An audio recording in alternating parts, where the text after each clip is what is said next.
Temasek, a Singaporean investment firm, shows concerns over the potential impact of Donald Trump's presidential victory on the global economy. According to a Bloomberg report, Temasek's chief investment officer, Rohit Sapamalani, argues that while Trump may appeal to markets due to his stances on tax cuts and deregulation, his policies could strain international growth in the long term. With the U.S. presidential election coming up in a week, Sapamalani suggests that Trump's policies could hinder both U.S. and global companies, especially those with extensive overseas operations. The Bloomberg report indicates that Temasek's assessment contrasts with some pro-Trump investor sentiment.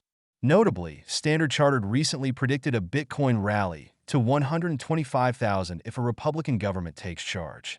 Although many see him as beneficial for stocks in Bitcoin, Sapamalani believes that a Trump victory may strengthen the U.S. dollar and raise interest rates, which would impact emerging markets unfavorably. Trump's trade policies, including tariffs, are also a source of concern for Temasek, as such measures often introduce uncertainty that could deter global investment. Notably, the GOP candidate has capitalized on the regulatory uncertainty surrounding the crypto market in the U.S.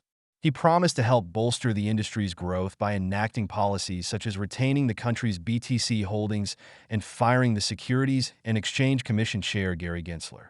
Meanwhile, Elon Musk, an avid supporter of Trump, recently suggested that he would reduce U.S. federal spending by at least $2 trillion annually if Trump wins. Musk, speculated to be absorbed into a cabinet role by Trump, believes that major budget cuts would streamline government spending and boost economic stability.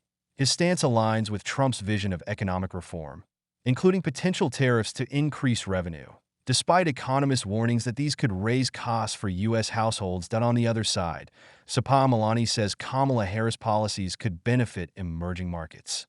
Some business leaders, including Mark Cuban, argue that Harris' approach might better support growth in innovation-driven sectors, particularly green tech and healthcare. However, the Democratic nominee has failed to specify her plans for emerging markets such as crypto.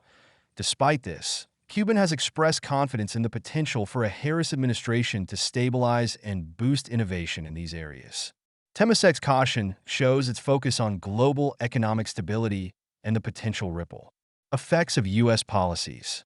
With its recent plans to invest $30 billion in the U.S., the firm sees the importance of U.S. policy on international markets.